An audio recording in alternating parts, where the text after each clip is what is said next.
Good afternoon. My name is Stephen McComb from the Knowledge Transfer Network. You're attending the second of two webinars on UKRI Future Leaders Fellowships. Today we will have a number of presenters, James Draycott, Hilary McNeil, Chloe Hand and Rosie Peacock from the Future Leaders Fellowship team, and myself, Stephen McComb from the Knowledge Transfer Network. The session is based around giving more information to potential applicants of the Future Leaders Fellowship, and we will be focusing on a lot of detail which will allow you to make a stronger application. There are two technical things within the housekeeping to bear in mind. The first is that there is a chat box. If you have any technical issues to do with sound or visuals, then use the chat box. And there separately is a Q&A box where we will encourage you to put any questions for things that have not been addressed during the presentation. We have taken in quite a number of questions from companies, and you will see throughout the presentation a number of questions have been addressed, and we have separately have frequently asked questions at the end. So hopefully we will address either through the presentations or the Q&A box anything which is your main concerns. The agenda is broken down into looking at what a recap about the Future Leaders Fellowship, some specific details about the outline proposal, because there has been quite a number of questions around this, and specific details around making a full application, some details on using the JESA application system, because that will take a little bit of navigating, and then, as I mentioned, a number of frequently asked questions to address core questions. I'm passing over to James. Thank you very much, Stephen, and welcome from UKRI to everyone on this webinar. So hopefully a lot of you will have already listened to one of these. As Stephen said, we had one previously, which happened on the 12th of September, and it is available online. We're currently into round 4 application process. This is to support, this particular webinar is to support applicants preparing full application submit to round 4, which is open until the 7th of November. What we'd like to do first is give a quick recap of the scheme. Hopefully this is known to most of you, but we're just to take us through the rough details of what the scheme is all about. So, first thing to say is this is one of many talent schemes within UKRI, and we're always looking to support the people who can make sure the UK stays at the cutting edge of research and innovation compared to its global investors. So, in terms of what we're trying to do with this scheme, this is about growing a strong supply of talented individuals to ensure that we get those people working in the right places, develop the potential at an early part of their career.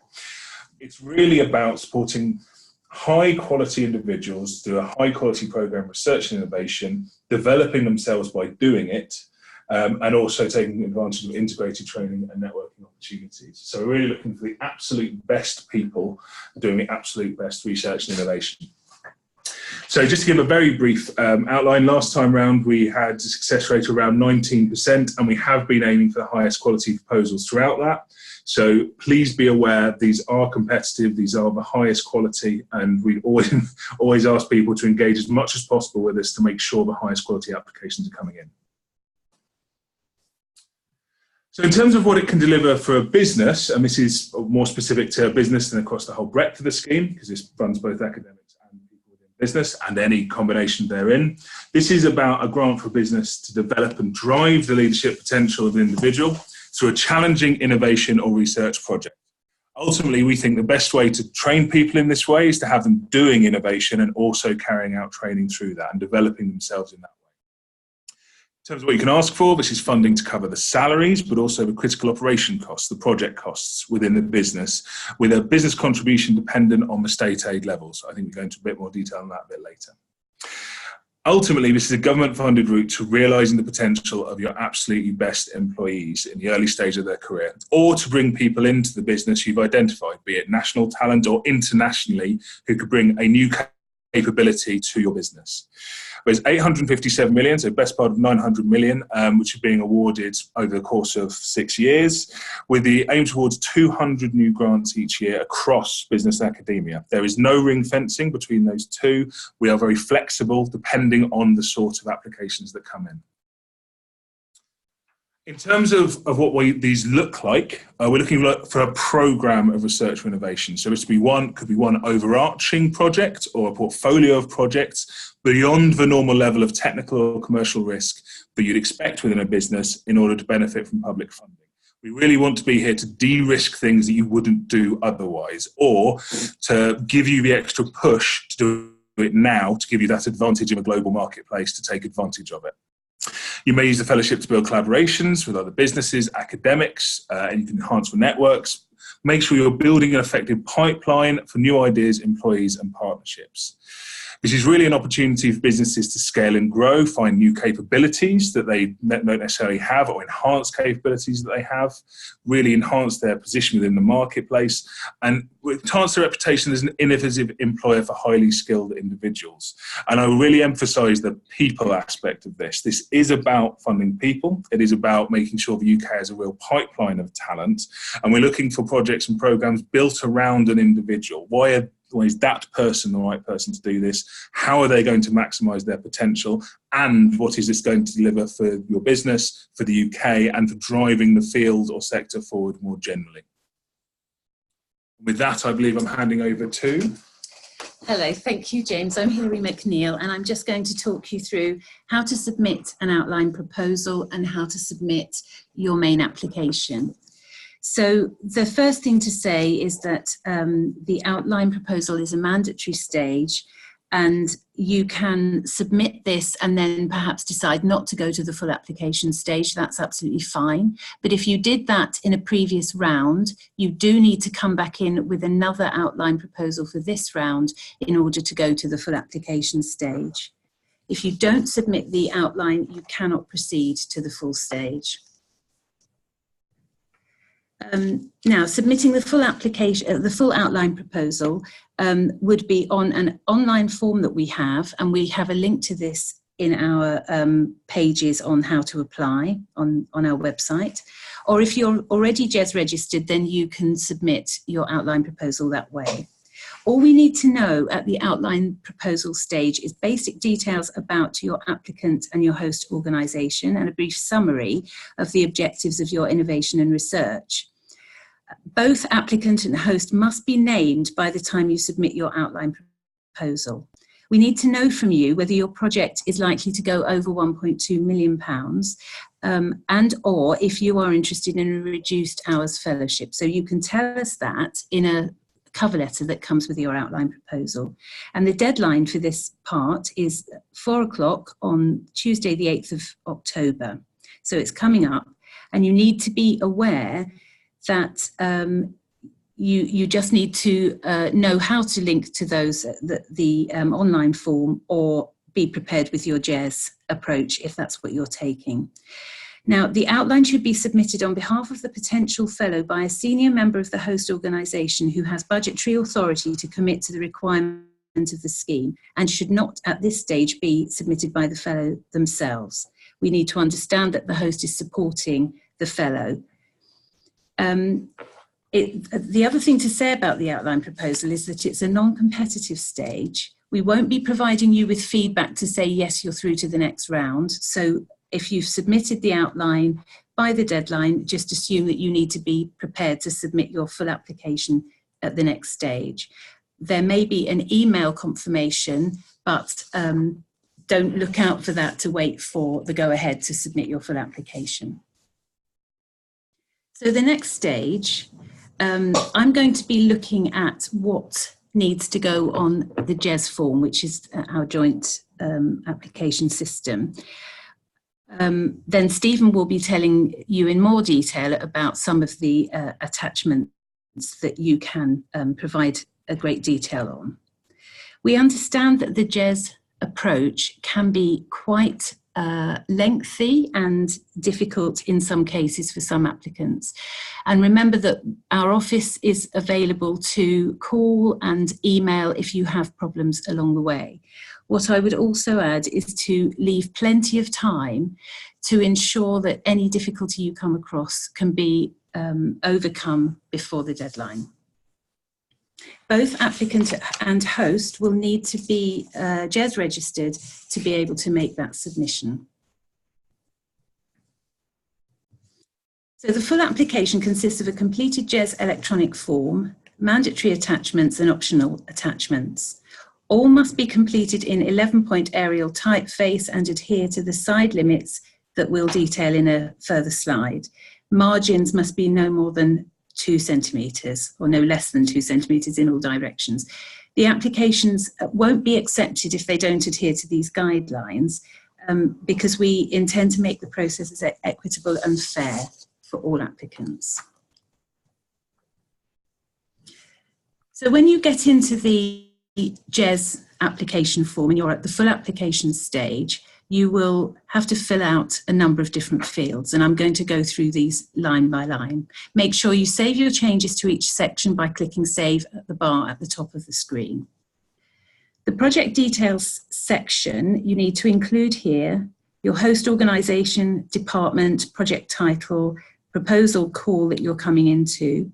The start date is likely to be from September 2020. We have a bit of a window depending on when the announcements for successful applicants go out, with a latest start date of February 2021. Minimum duration of the fellowship would be 48 months. The fellow details, this is where you would include the name of the fellow and any co-investigators you intend to include in your application.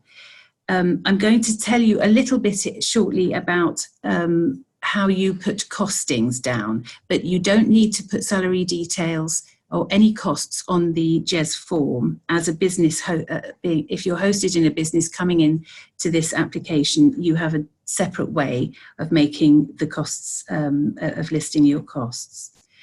But let me just tell you a little bit more about co-investigators. These are people who are permitted where they bring complementary and different skills to the project. They may be from academia or business. They're only costed for a limited period of the project to enable the fellow to be upskilled in the co-investigator's expertise.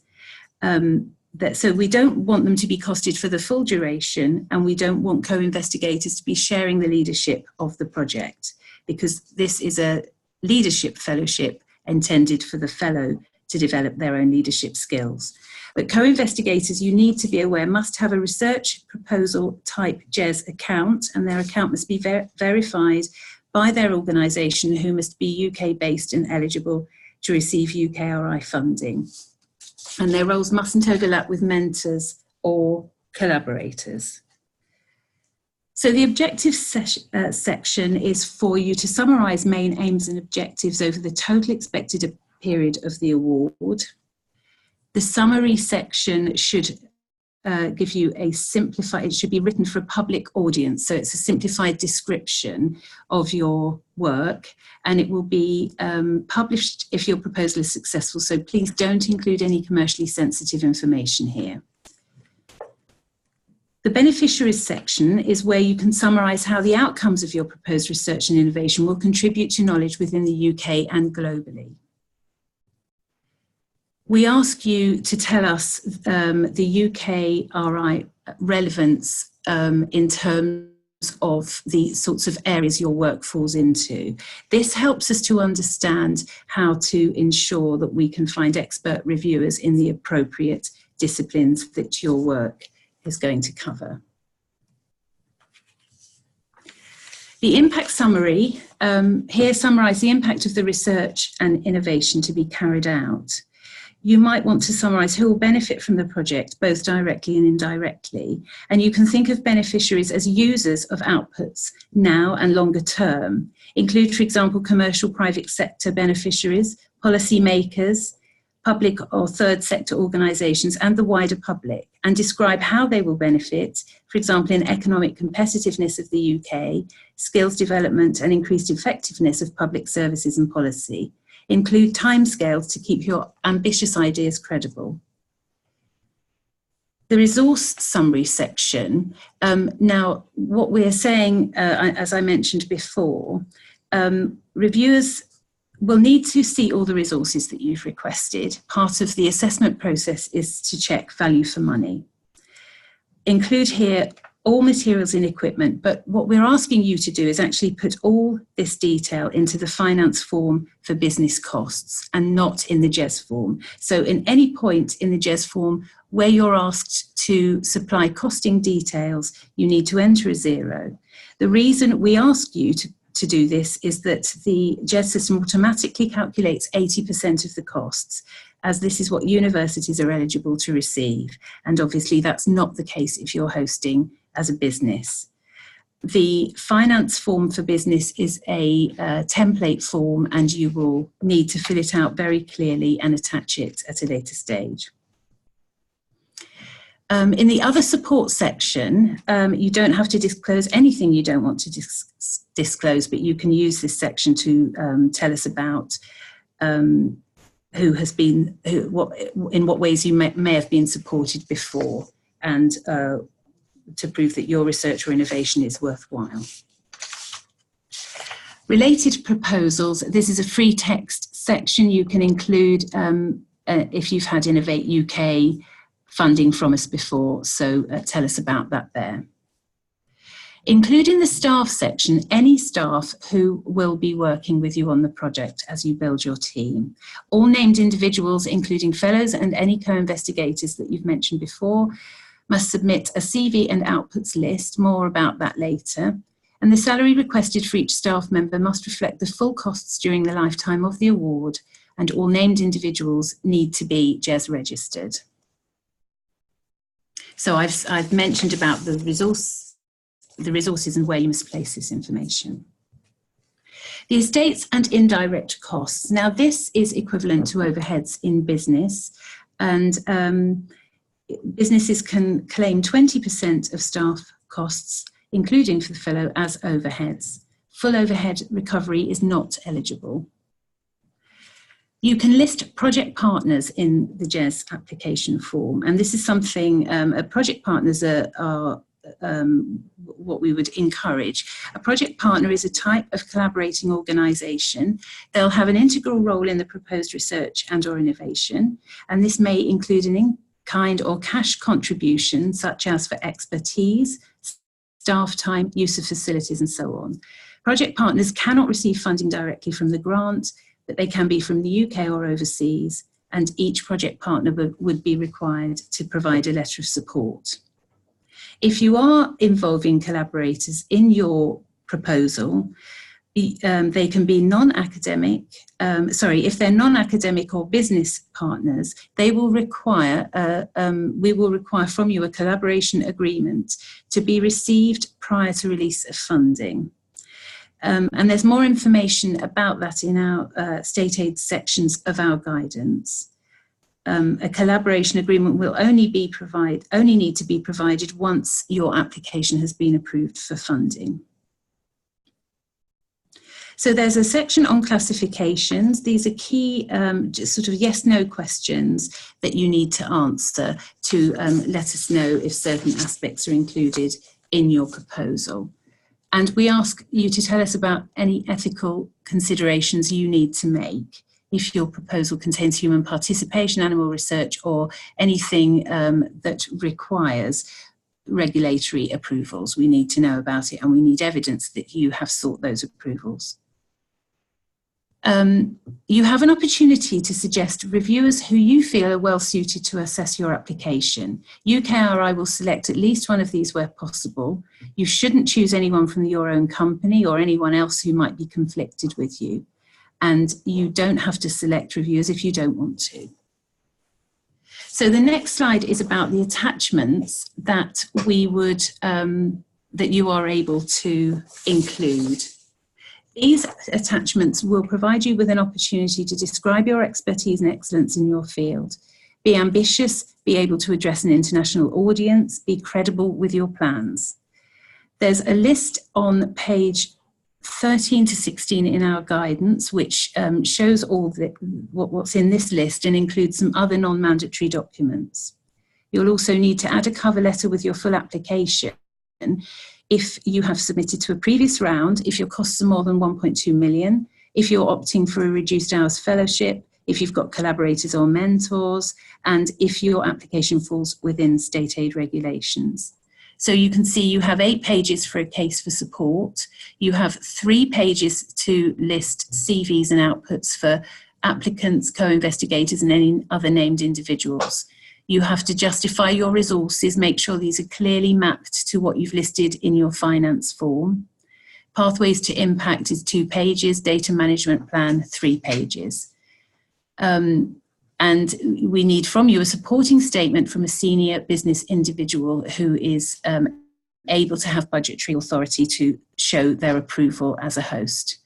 Finance form for business is a template document, and your work plan is a 1-page document which enables you to keep your application real.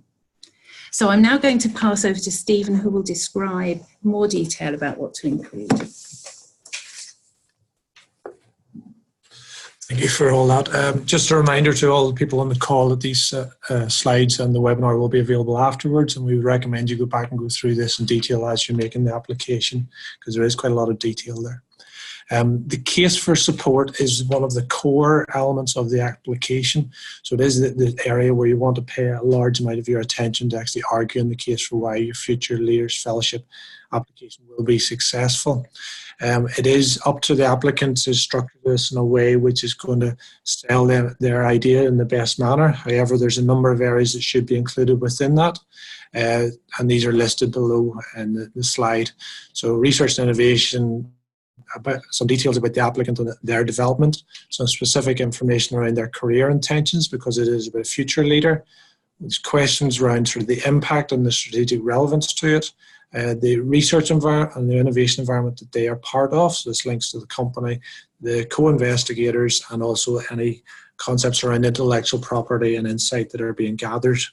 So breaking those down slightly so you have some ideas as to where this should go.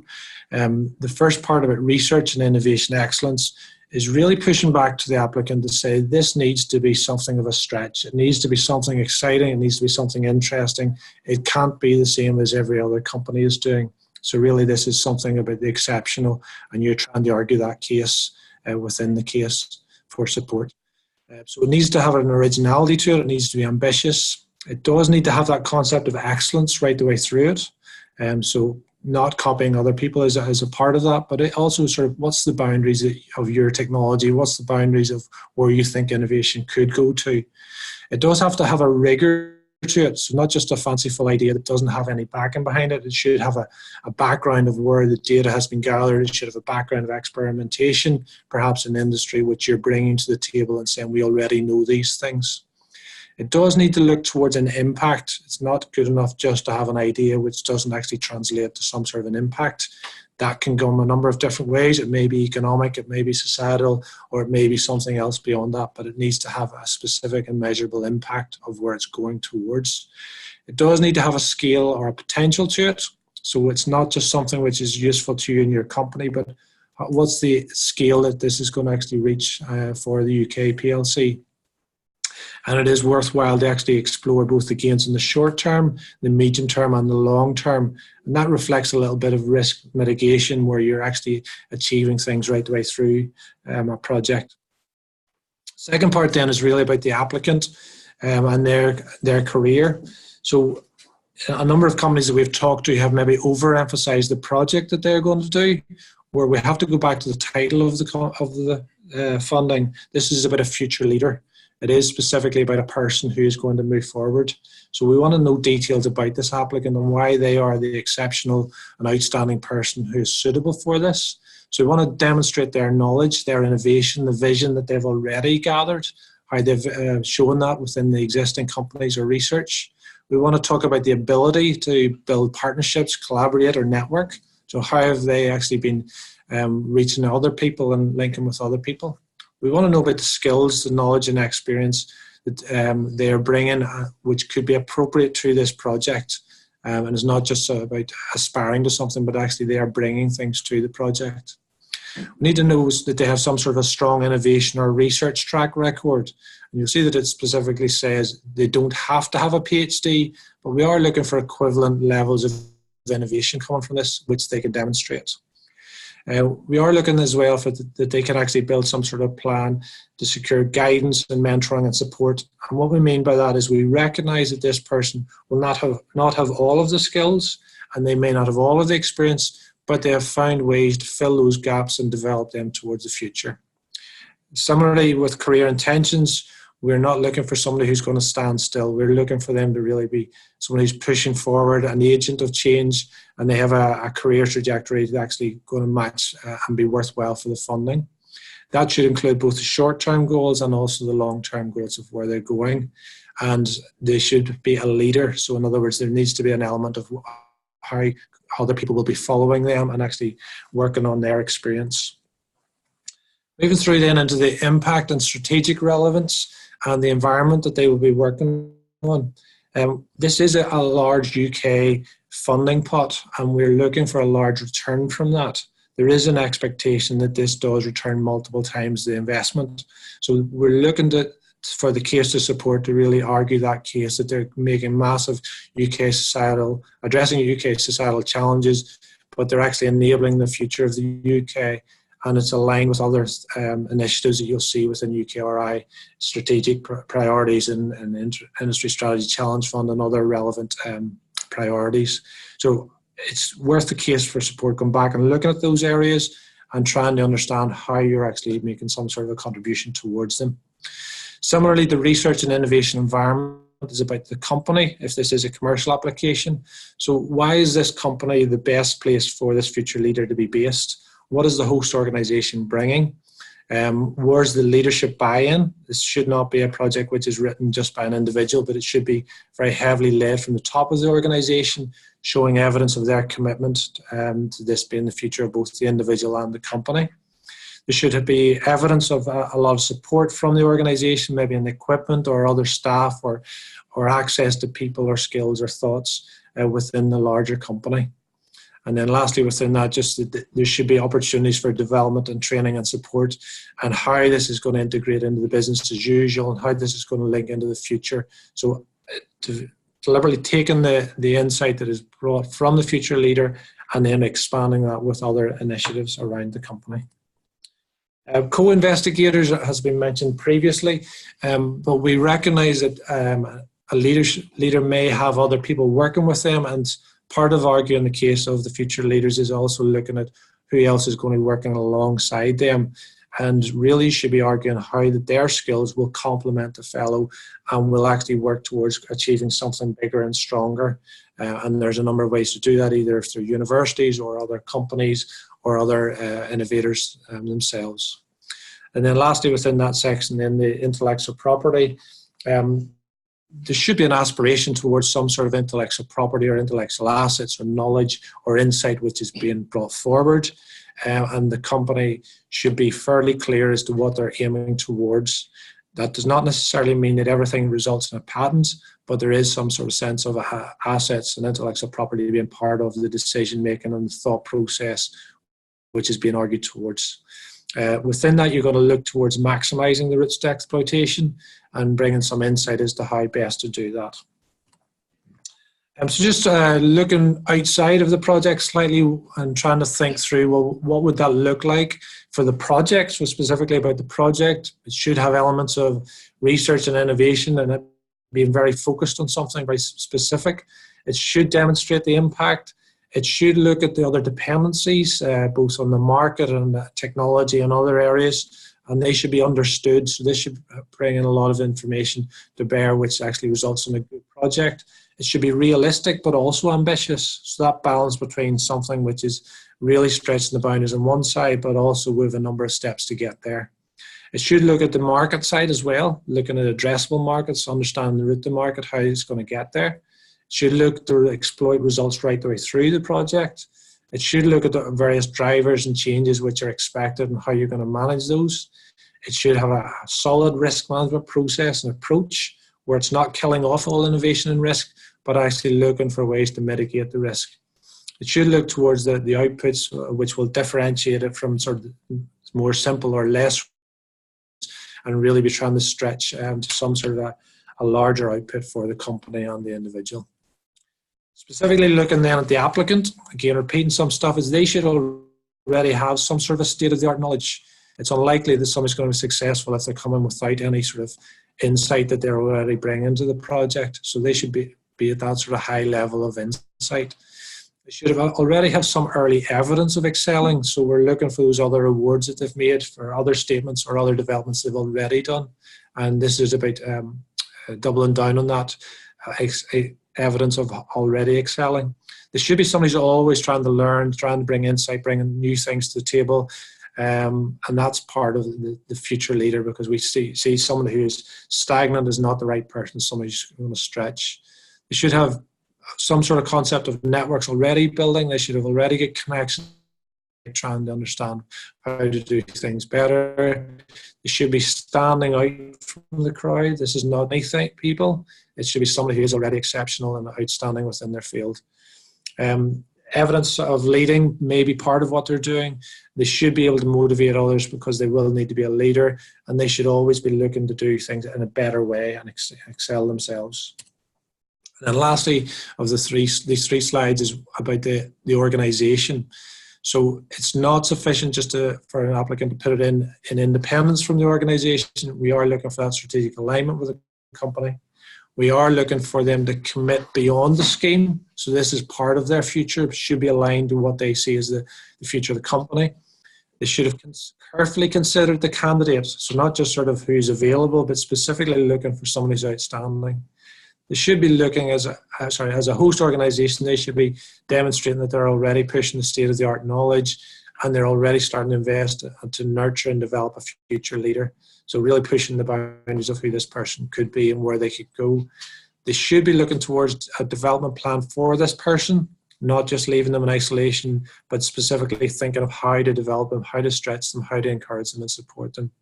They do need to consider the practical considerations and maybe where they fit in the organisation, what they're based beside, what they have access to. It shouldn't be hidden in a broom cupboard. It should be specifically linked into the future of what's going to be important for making this the best Future Leaders Fellowship possible. And there should be a plan to disseminate the knowledge and insight. We expect that over the period of time, new insights will be able to feed back into business as usual, should be able to push the boundaries of what's already going in their current processes and really stretch the company. And then lastly, within this slide, the senior mentoring or coaching. How do you develop and address the gaps that this person will have, because it's an early stage career person, and how we're going to make them even better. I'm going to pass over. Hiya, I'm Chloe. I'm going to talk to you about the rest of the attachments and the mandatory attachments for the application. So firstly, the CV and outputs list. So this is going to be 3 pages long, and it has to be on our template that we've provided for you. This is available on the website. So this needs to include, and this needs to be submitted by the main applicant, so the fellow, as well as by any co-investigators on the proposal, any visiting researchers or innovators, and any named researchers or innovators. So in the CV section of this, you need to provide your employment history, any awards or your current organisation you're working with, any career breaks that you've taken, including the duration. And the outputs list section needs to include any business publications, patents, new products, processes, internal documents, or academic papers that you may have produced. This is very sort of broad. It's sort of giving you the opportunity to show us what you've done so far. So you can put whatever you want here and use this space as much as you can. You can also remove sections that aren't relevant to you or your experience from this. So if you want to put more detail into one section, you can remove another section if it's not applicable to you. Another aside is that we do have a separate, on JES, there is a separate document called a publication list, which is a mandatory document. Please ignore this. You will have to upload a blank page on this just for system purposes, but this isn't a mandatory document and you don't have to complete this. So the justification of resources is what reviewers use to basically assess whether your proposal is a good value for money. So they look at the resources that you've requested and see if they're appropriate for the project that you've proposed. So you need to justify all of the funds that you've requested in your proposal. So in your business finance form, all of your resources that you've requested in there and all the items that you've listed need to be justified in this document. So you need to explain why they're good value for money and why they're required to carry out the project that you've suggested. You also need to detail any ethical concerns or risk concerns that need to be considered. For example, animal use, any sensitive data that's produced through the proposal, and any environmental concerns as well. And this needs to comply with our guidance on what can and cannot be funded. And this is all detailed in our application for guidance for applicants. However, if you have any more questions about this, then please let us know and we can get back to you on an individual basis. You need to justify the project management. So justify that the team that you've recruited is the correct size and has the necessary abilities and specialisms to carry out the work proposed. And you also need to justify the development costs that have been claimed for the fellow and for their team. This is something that we do like to encourage. It is a fellowship and it is all about the applicant. So their career development is very important, and anything that we can do in order to help them progress to that future leader is important and should be included. So this document should cover the funds for the first 4 years or whatever your initial duration that you've selected is for. And the key message here is that we don't want you to ask for too much. It needs to be a reasonable amount to carry out the research that you proposed, but also don't ask for too little. We do want to make sure that this excellent research can go ahead and the project will succeed, and that we're giving the applicant all of the necessary support that we can. So the Pathways to Impact document needs to describe the potential economic, societal and environmental benefits of the project. So this can be in the private sector, the public sector, civil society and sort of the wider public as well. So it's very important here to consider how this impact will happen and how you'll bring about this impact.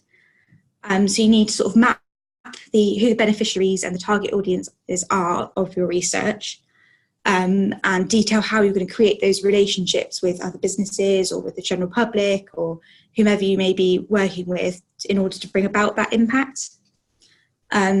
Also any sort of the accessibility to sort of policymakers, and how you could bring about any changes in policy. You need to detail your methods of communicating and engagement. Specifically, if you're going to do some public engagement, what sort of methods would you go about doing that? And it's also important to note, if you are working with any overseas businesses, you need to explain why this is a preferred route to achieving the impact, and why could you achieve this impact better than you would if you were collaborating with a UK business. So an example of economic impacts would be routes to market or consumer groups that you may be looking to work with. And it's important to note impact can take many different forms and manifest at different stages in the project. It doesn't all have to come from the end of the project. And it might be useful to sort of split this into a short, medium and long-term impacts in order to better sort of quantify those. So the data management plan. So this must demonstrate how the applicant will meet or already meets their responsibilities for research data sharing, quality and security. It must refer to any organisational data policies and systems and procedures that you may have in place at your organisation. The length of this document is very much going to depend on the type of project that you're undertaking. If not a lot of data is produced as part of the project, it may be as little as half an A4 page, which is absolutely fine. For any of the sections that don't apply to your project, you can put not applicable. But for some of the projects that generate a lot more data, it might be a slightly larger document. So you need to consider why the data generation is required, any ethical or legal approvals that you may need to apply for or consider. And it needs to be sort of a very sound data management plan. So for example, if you were in an energy company, you may release data for sort of wider use of networks. If you're working with a university, you may publish data.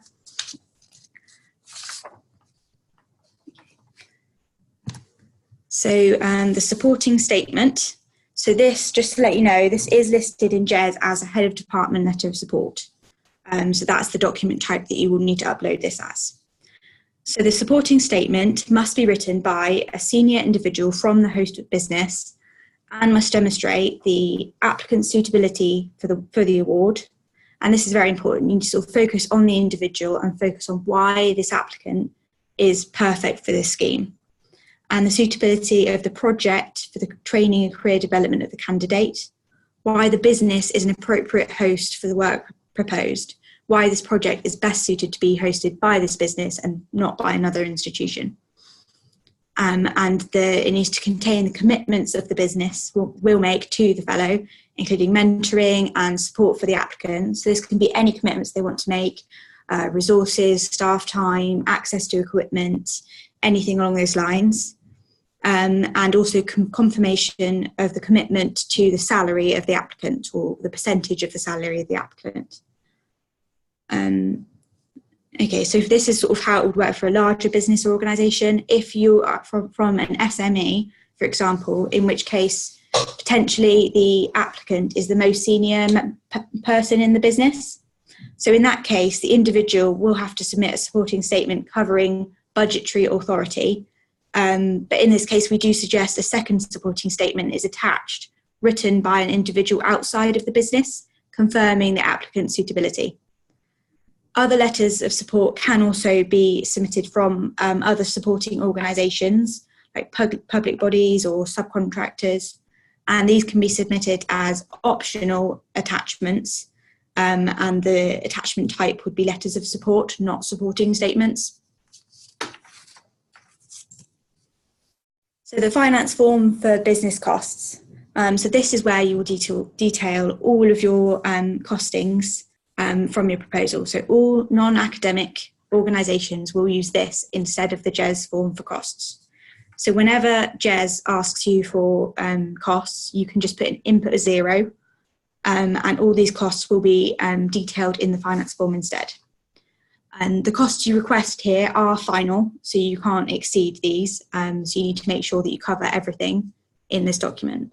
So the sections are shown here: the applicant's details, organisation details, projected growth, salary costs of the fellow, staff costs, overheads, materials, capital usage, subcontract costs, travel and subsistence costs, other costs.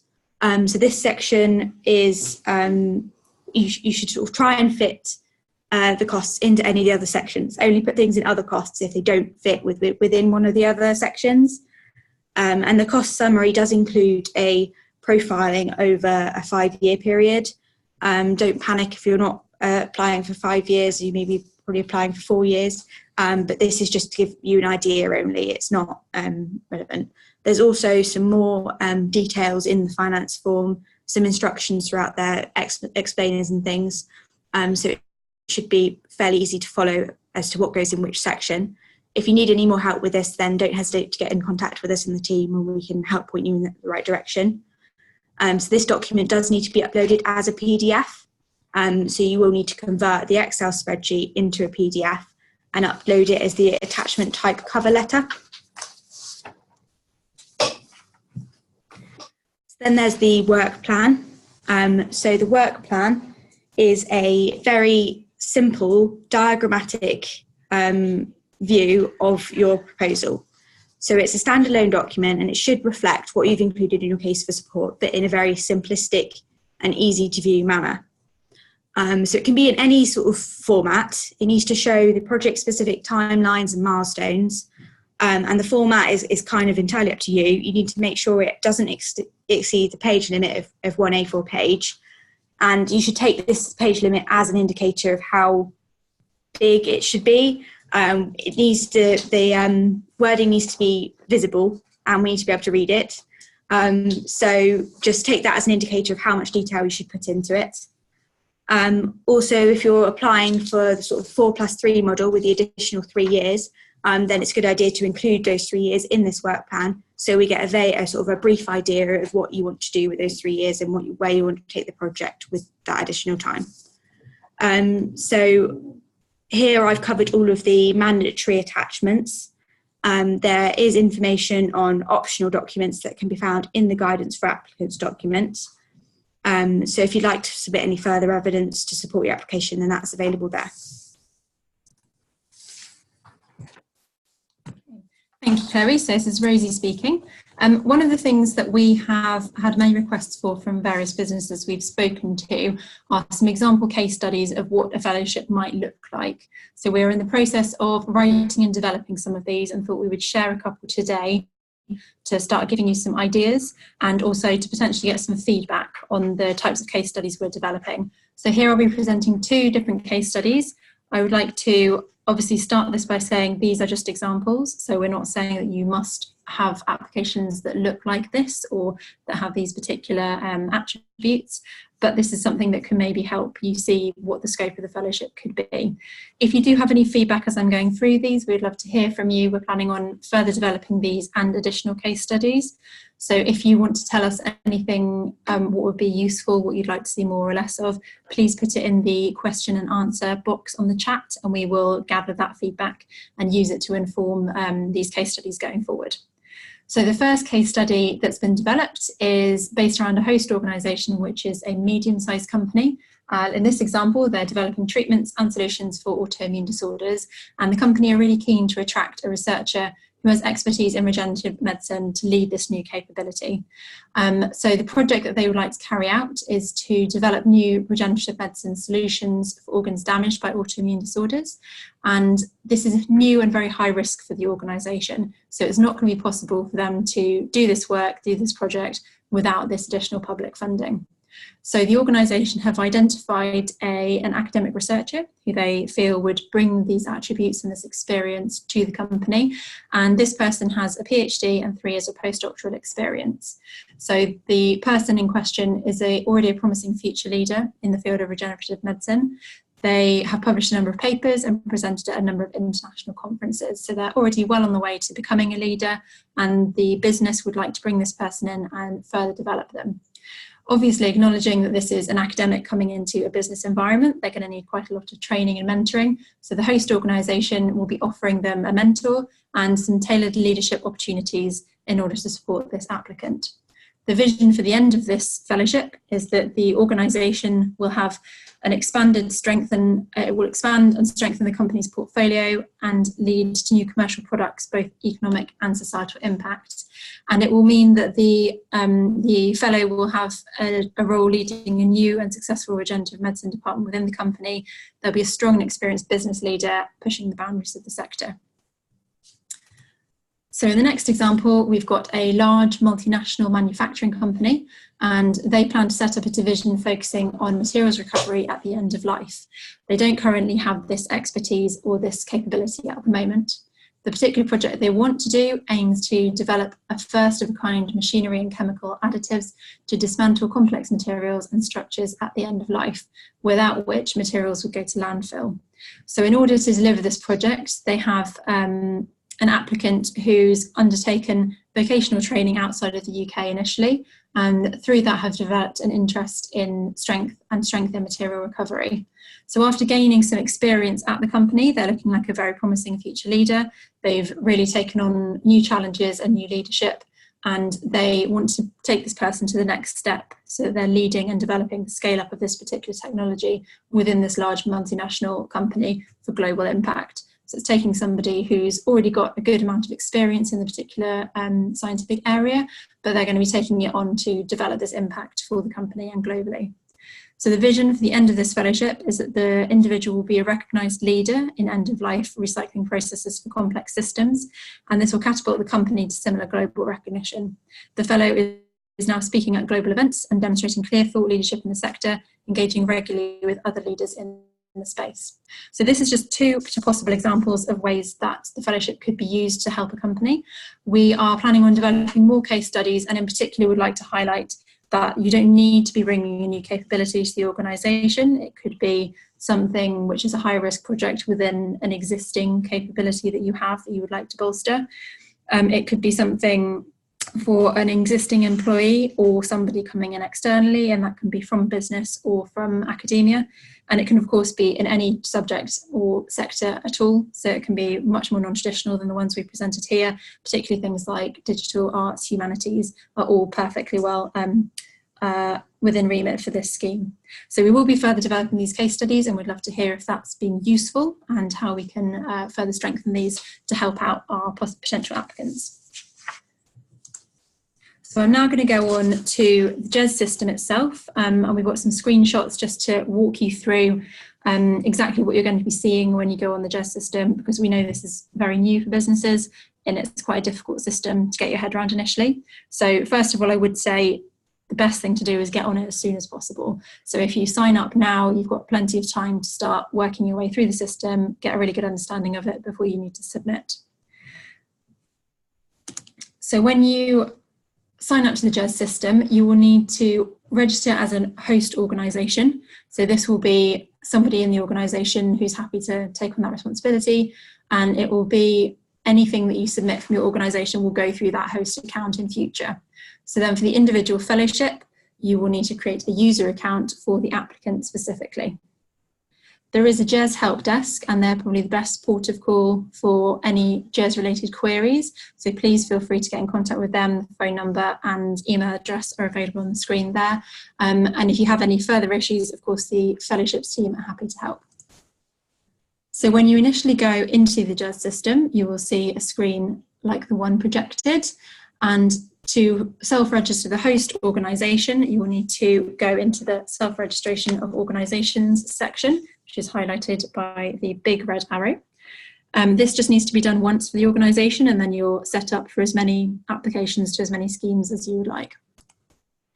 The next step is to create a user account for the applicant, and this needs to be done for any named individuals that you're going to include in the application. So obviously the fellow themselves will need to create their own account, but if you've also got co-investigators or other research staff involved, then they will need to create a GES account so it can be appropriately linked when you submit the application.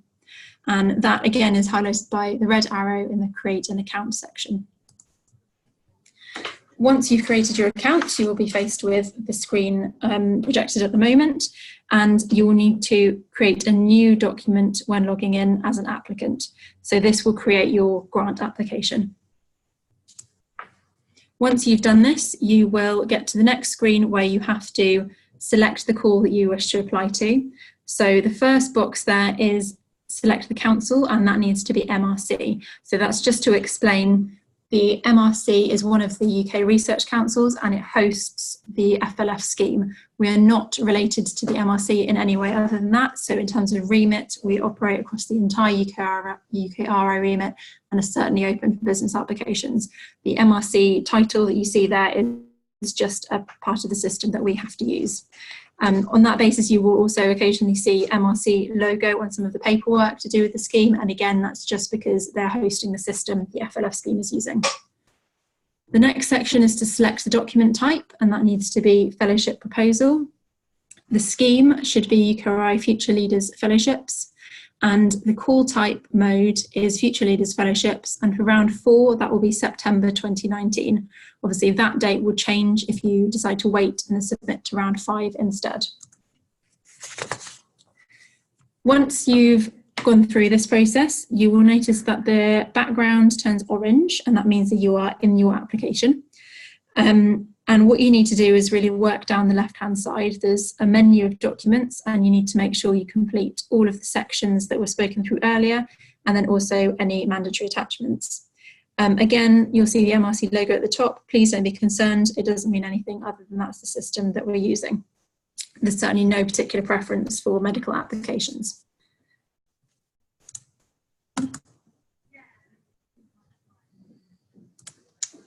So you'll see at the bottom of the list is a section for attachments, and to the right of that you'll see your list of attachments as you add them. One thing that is quite helpful is that when you go through the sections, there'll be a little red circle with a cross in it, which indicates that that section hasn't been completed. So make sure you go through and insert all of the right information in the right sections, and also make sure that you attach all of the mandatory attachments, which again are outlined in our guidance. It's probably helpful to work through all of those, and you can come back to this, save and come back later, because it's quite a large amount of information to do all at once. But please do make sure you're saving as much as possible so that you don't lose any of the work. Finally, it's important to say that the deadline for this is 4 p.m. on the deadline date, so that's the 7th of November. So you must get everything in by then. So please do look at this system as early as possible and make sure that you're familiar with it and ask any questions in good time so that we've got the time to help you. So the next section I'm going to go through is an overview of our assessment process to give you a little bit more detail on what's going to happen after you've clicked that submit button. So first of all, the FLF team checks the applications. This is very basic checks, things like are all of the right documents there, have the page limits been adhered to, things like that. If there are any issues at that stage, your application may be returned to you for amendment, and that would be things like reducing the page lengths where you've gone over the limit, or making sure that you have uploaded the correct forms. If there are significant issues with the proposal, we do reserve the right to reject at that stage and suggest that you come into a following round with a more completed application. After the internal checks have taken place, there's an external review process. So your application will be sent to a number of experts in your area, and they will assess the application against the assessment criteria. And assessment criteria can be found again in the guidance and on the website. We use a range of independent reviewers from all disciplines, and we make sure that people who are experts in your area from both business and academia look at your application. The next step is an opportunity for you to respond to these reviewer comments, and I'm going to go into a little more detail on that on the following slides. After you've prepared your application, your response to the reviewers, and the reviewers' comments have all come in, then they go to a shortlisting panel. And the panel reviews all of the applications and ranks them and selects who will be invited to interview. The interviews for round 4 are likely to commence in the week of the 13th of July. So if you're planning to apply, please make sure that the applicant is available during that time in case they're invited to interview. Once the interviews have been completed, there'll be a final decision communicated during the week of the 10th of August for round 4. You are allowed to resubmit proposals to the FLF scheme, but they have to be substantially different. And I think there is an FAQ coming up on that later. And you'll need to submit a cover letter detailing the changes. I don't think that's going to be an issue for this round, as we've had very few business applications up until now. So just to go back to that opportunity for you to respond to reviewers' comments, we're aware this is quite new for a lot of businesses. I don't think Innovate UK uses part of the process. So we wanted to just give you a little more detail about what you should consider and how you should do this. So this opportunity is really a chance to respond to any questions and queries raised by peer reviewers, and the moderating panel will see your response and will be able to consider the reviewers' comments in light of what you've said. So it's very important to consider your audience. The moderating panel will be made up of experienced researchers and innovators from across business and academia, but it won't be an expert panel in your specific area of research or innovation. So make sure that your response is directed to experts, but from a more general audience. Make sure that you address all of the reviewers' comments. If they've said things that you don't agree with or that you find particularly irritating, then you should really try and address those, tell the reviewers and the moderating panel why you think the review is wrong and what evidence you have to back that up. It's also an opportunity to include new information. So there may have been a few months past since you submitted your application. So if you have anything new, updates, things that have changed since then, this is a good place to include that so the panel can see it. Try and use a positive tone. It's very important to be open to feedback, and it reflects positively if you use a positive tone when responding to the applicants, to the reviewers' comments. Often always best to read the comments and then prepare your application the next day, not immediately. Try and be clear and concise. The panel will have access to all of the application documents, so you don't need to repeat lots of things that are in there, but do use the space to justify and refer back to parts of the application if you need to. The invites for round 4 to respond to reviewers' comments will come in March, April kind of time. I think the last date for reviewers, for your comments to reviewers, is at the end of April. So once you receive this request to provide your response, you'll have 5 working days. This is a short amount of time, we're aware, so please make sure that you've got time reserved in those months to do that. we're very well aware that sometimes people are on annual leave or have other commitments and other things that mean they can't meet that 5-day turnaround. So if that is the case, please contact the office. We're very happy to give extensions where there's a particular reason why that's necessary. The space you'll have to respond to the reviewers' comments is a maximum of 3 A4 pages. You can use as much or as little of that as you need, and you don't have to respond if you don't want to. You just need to reply saying that you do not wish to respond. So finally, here are some key dates for round 4, just to summarise the things that I've been through. Obviously, we have the KTN webinar today happening right now. This webinar will be available as a recording online as well for anyone who's not been able to make it. The full application date to close is the 7th of November, so you must get your application in by 4 p.m. on that day. And the outline proposal stage is the 8th of October. So by next week, you need to submit an outline if you're planning on applying to this round. As I said, the latest invite to respond to the reviewers' comments will be on the 24th of April. So please make sure that you've got some time aside in April to do this work. The interview panels, as I said, again, will be the week commencing 13th of January. So again, time aside to make sure that you can attend those. And please expect the decisions to be communicated by the 10th of week commencing the 10th of August. The latest start date for all of the awards in this round will be the 1st of February, but we imagine many people will be starting far earlier than that. There will be further rounds of the Future Leaders Fellowship Scheme, and the next round will be round 5, which will close in spring of 2020. So if you plan to apply for round 5 and not round 4, you will need to submit an outline proposal again for round 5. If you don't feel that you're ready to submit a high quality proposal to round 4, it's absolutely fine to wait, and that's not a disadvantage at all. So please do wait and have a conversation with the office if you need a little bit more time to consider your application. So I'm now going to hand over to James to go through some of the FAQs. Thank you very much, Rosie. So thank you all very much for listening thus far. My colleagues are frantically typing up to make sure I've got to all the questions that you've been submitting. We also have a number which have previously been submitted, and we're going to run through now to try and take you through some of the questions that we either asked after the last webinar or have been submitted prior to this. Hopefully we respond to a lot of the things that have come up previously about process, the assessment, the timelines, and all details around support for applying. The following slides will address the pre-submitted questions, and then we'll move on to whatever we've been getting live, which, as I say, they're writing up at the moment. If any questions that you've had don't get answered, or otherwise you'd like a fuller answer, please get hold of the FLF team. The contact details should be displayed at the end of this webinar and will be on the website where this webinar will also be stored.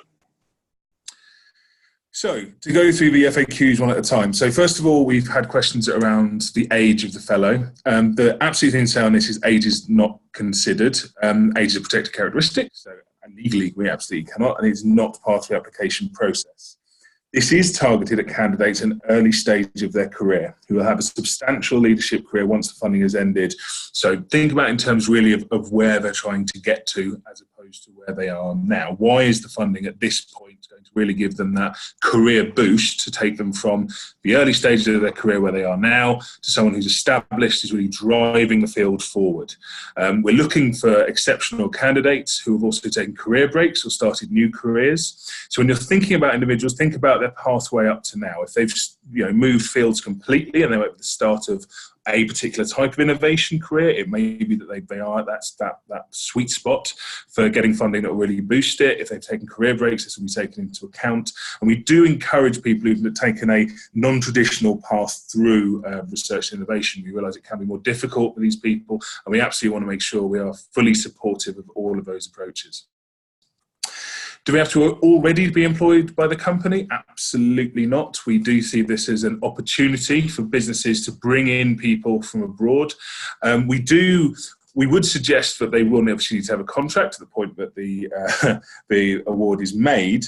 What I would say around this is the sort of people we want to fund are the people you desperately want to be in your company anyway.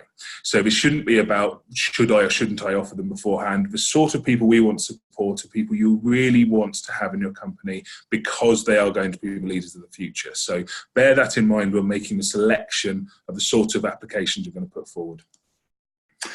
Can the FLF be a managing director? So especially for small companies, we appreciate that there may not be many people in the company and they may be in positions of authority within that. It is absolutely possible for any person, however, whatever their relationship for the company, to apply for an FLF.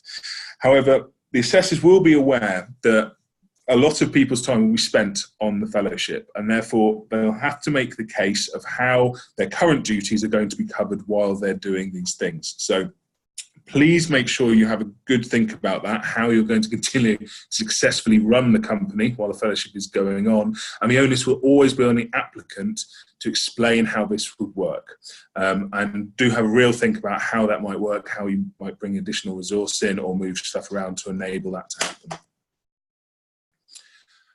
What if there are currently funds within the company or indeed with the individual from other sources, such as Innovate UK?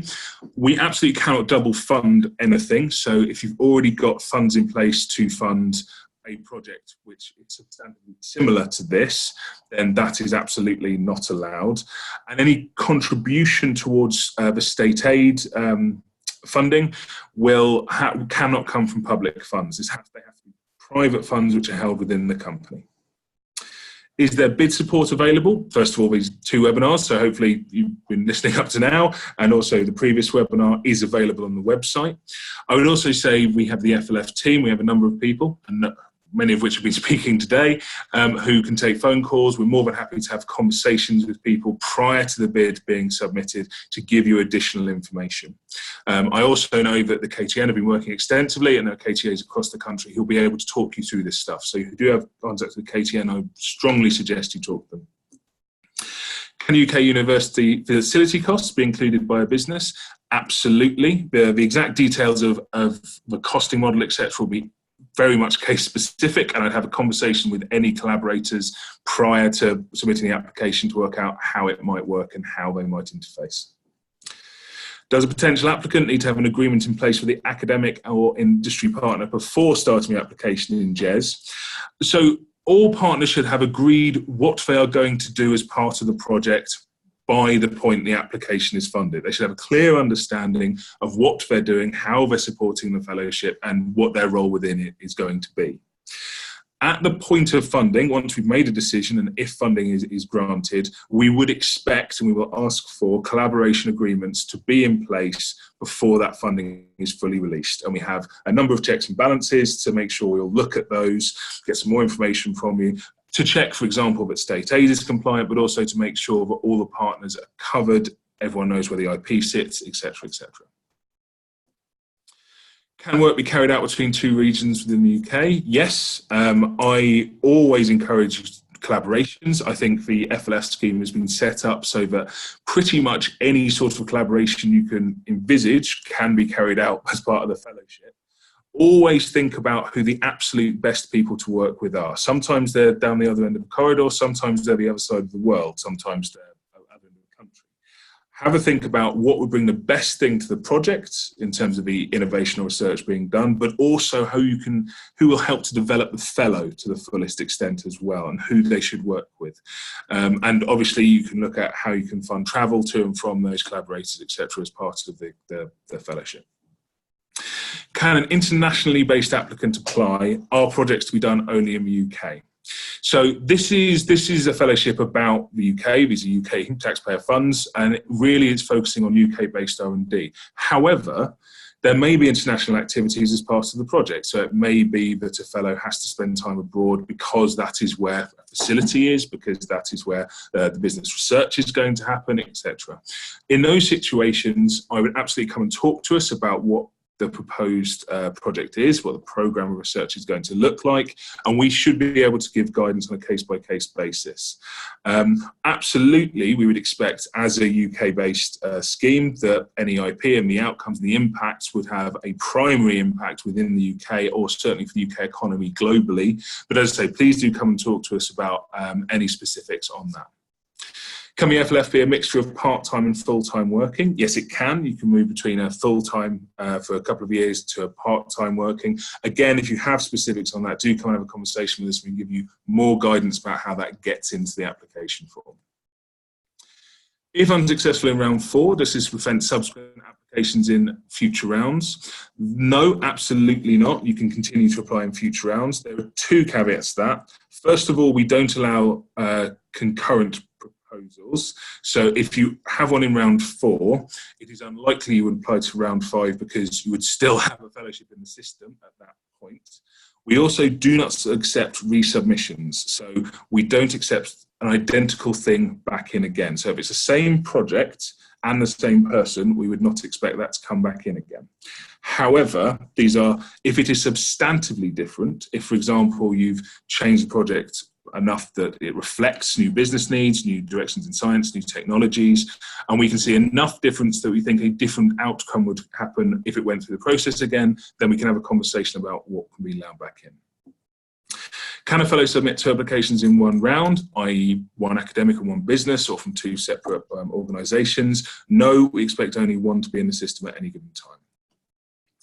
Can you provide more details about portfolio fellowships? So this is a wide and varied answer and difficult to do without knowing the sort of projects you want to put forward. So if one thinks of a traditional fellowship as one long project linked together by work packages which are fairly consecutive, a portfolio fellowship might look slightly more disparate than this. So it is a series of projects which are linked together with a common theme. And that might be a theme around one particular commercial application. It might be around specifically the individual themselves. So it might be that the fellow is undertaking additional bits of innovation around parts of the company to maximize their potential, to make sure that they've got experience of all different aspects of what the company does. It could be around a common vision for what wants to be achieved. Essentially, it has to be of a project of a high quality that will convince people that this will form more than the sum of its parts. So all these projects together will provide something which will be on the same level as an ambitious 4-year single project. So if you have details, you do want to have another conversation with us based around your own projects on programs of research, please do come and have a conversation with us. But I think it does give more flexibility in terms of what can be achieved and the range of things you can get a fellow involved in within your business or indeed within your collaborating partners. What are the success rates for business? Application rates at this current time have been very low. So there isn't much data available, and because n is a small number, it would all have to be rounded to 0 anyway. So I absolutely would say once we have some significant data and we've got enough that it can show something, we will start publishing that. So I think it's now time to move questions from the floor. So I'm going to be provided with a list of what everyone has been putting in. We've even provided me with answers, wonderful.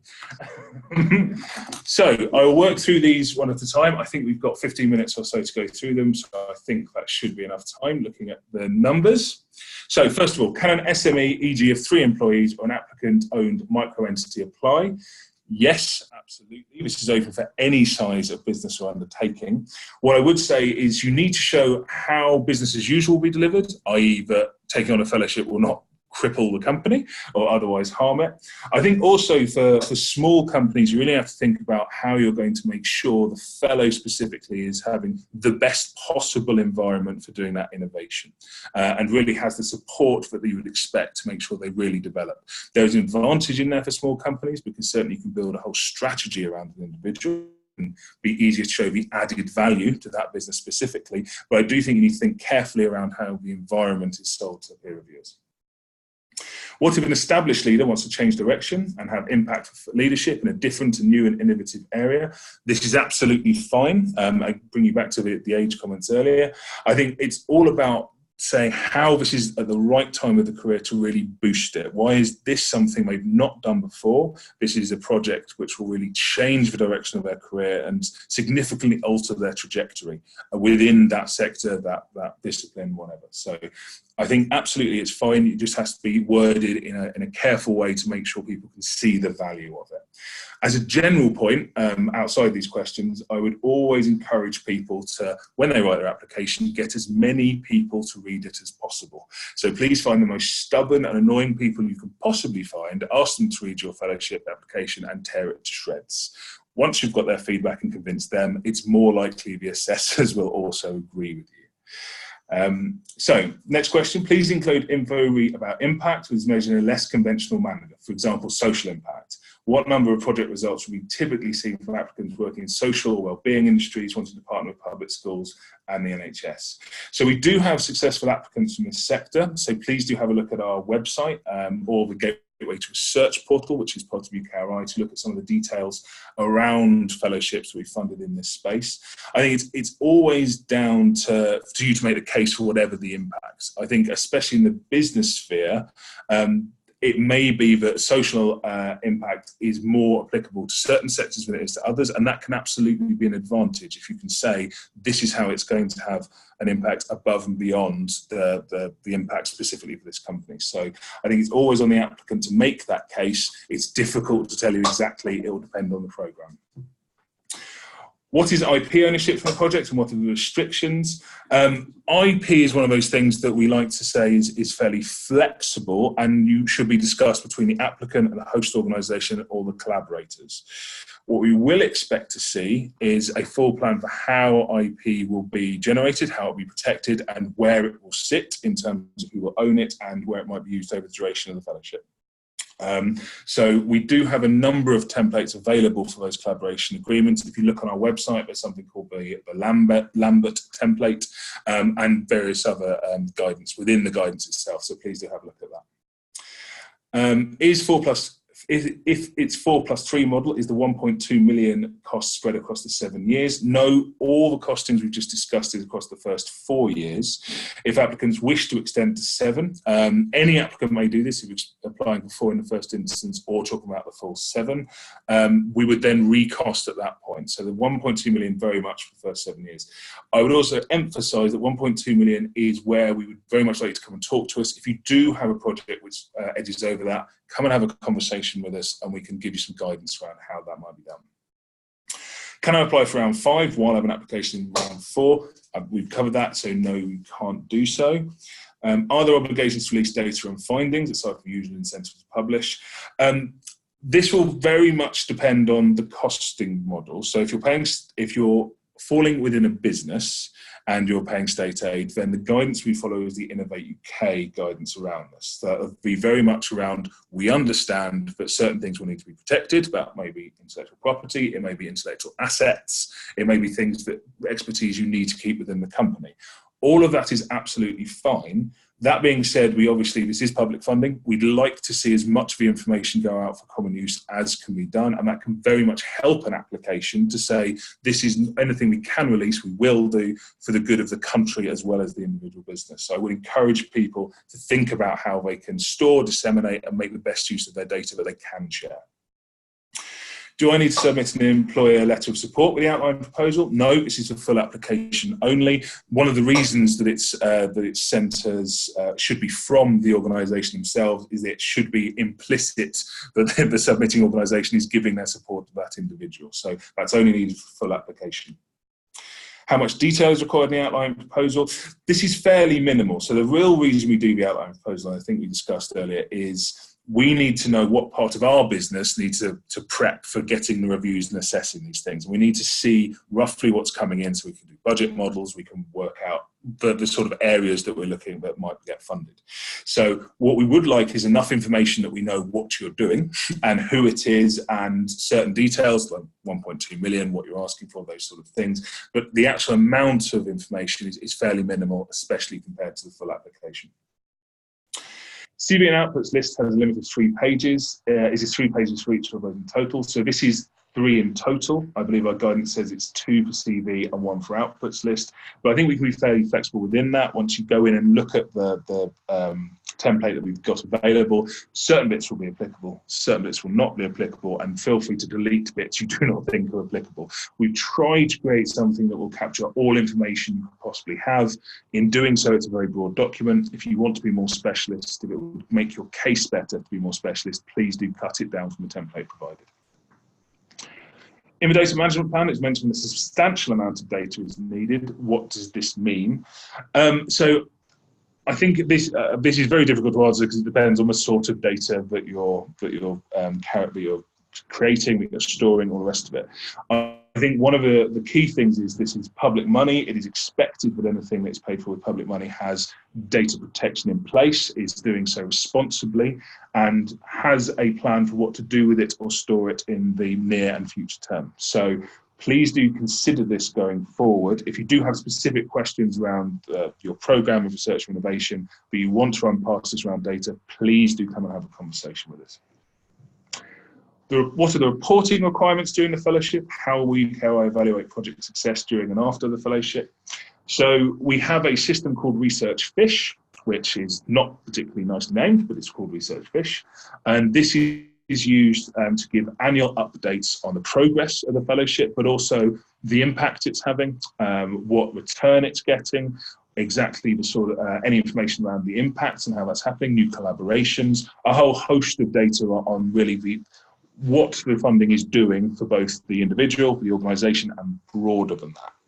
In addition, we'll be looking to do annual financial reports for businesses. These will be fairly light touch, but essentially we'll need to know what has been spent over that year. And that's, if nothing else, to make sure that we're fulfilling state aid regulations, but also how spend is happening against the agreed profile of the funding, to make sure that there isn't a large underspend and large overspend, where we're at essentially with that. In terms of evaluating project success, that's going to come down entirely to the individual projects, the sort of outputs it's getting. It's very difficult, but certainly return on investment is one, the impact case is another, how it's influenced policy, how it's influenced the broader environment. But there's a whole host of different ways we use to look at these, and I think more information we found on the UKRI website.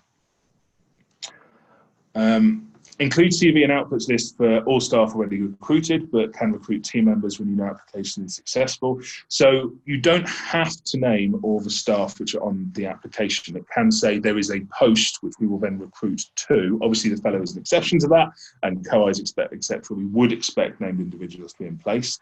However, if it's a post that will be recruited specifically for the project or programme, then it can be, we will recruit someone at this level, and this is a vacancy at the moment, we'll recruit it as soon as we need to for the programme.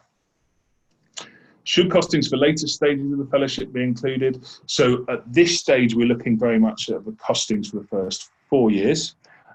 We'd like those to be as accurate as possible, because we certainly can't give you more money unless we're within, between in the first 4 years. After the 4 years, there will again be the chance to extend should you wish to do so. At that point, we'll request additional costings for the remaining 3 years.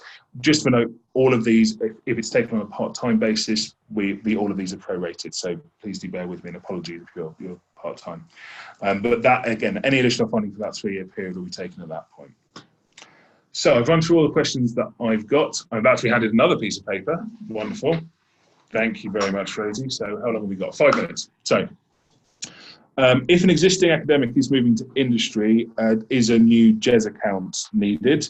So an existing GES account can be linked to a new host. You can update it, and therefore they could use their current GES account. In fact, we would encourage them to do that, because it means we can track people better through the system. So please do modify existing accounts if they already have one. Can one company submit more than one FLF application? Yes, absolutely. And I would encourage people who are considering multiple ones to submit the number of outlines that they would expect to then submit. So please don't think one outline covers the whole company. Are other substantive grant awards considered a positive or a negative? I think it's always good to be able to see where other people have put their money where their mouth is with these individuals. I think it can be used to build a case. I would certainly say that the sort of people we're looking for have not commanded large projects of this time before, because again, this is about the early career aspect. It's around the career boost. So if you've got someone who's already had a lot of awards that would have, it would be expected would have boosted their career already, that may be something you want to consider, and maybe that's not exactly the right applicant. That being said, if there's small awards that they've got, if they've been involved in large projects but not led them, those are the sort of things you absolutely should be saying. Say, look, they have got enough experience to now move up, step up to the plate, and really now take on something of this size. Is a mentor and their submitted statement internal or external? That can be either. There are a number of different ways one can have a mentor. I think it's down to the people involved to think of the absolute best person for that individual. We also have a mentor program for people who are subsequently funded. I believe, again, there's more information on the UKRI portal around this. What are common mistakes applicants make? Focus on the project, not the person, is absolutely a huge one. I think that is a bigger question than we've got 4 minutes to cover. What I would say is the key thing to always remember is who cares. A lot of people write these things and it's absolutely obvious to them why this is a really important thing to be done and this individual must be supported. But you've got to convince other people of that fact, and people who may be experts in the field, but also a panel of people who'll be more generalist than that. So you have to be able to get over the excitement about the individual and the programme of research and innovation, which is why I always, and I will repeat the point, I tell people they should run this past as many people as possible, get them to pick holes in it. They will be able to find where the flaws are, give you constructive feedback and say, this is something you haven't considered yet. The other common thing I'd say is around the individual, when you're thinking about their training needs, when you're thinking about what is it they need to do, don't think we've already got a company policy on this, these are the training things they'll do, and move on. Tailor it to the individual. Don't think about what the things they could do, think about where they need to get to by the end of the fellowship, the sort of person they need to be to really drive the sector, drive the business forward, and then work backwards. Where are they now? Where do we need to get to? What steps do we need to take in order to get them to that point? I think that covers all of them. Yes. So I think that's pretty much bang on time-ish. We will try to answer these in our FAQs document. There is a frequently asked questions document online. That is updated fairly regularly, so do please keep an eye on it. We do have a date on it which says when it's been updated, so you should know if any additional things have gone into it. I know there's a few which are waiting to go in there now, so certainly in the next few days that should be updated. If you do have additional questions to that, please do get hold of us. As I say, I'm hoping the next slide is going to have, yes, all of our contact details on. All the information about the scheme can be found on the UKRI website. There are substantial documents on there. If any of it is unclear, please do contact us and the team is ready and willing to help. We also have a phone number, and if hopefully some of the business team is around, otherwise we're more than happy to schedule a time for a teleconference. So I think that's absolutely everything. Thank you all so much for listening, and do be in contact. Thank you very much.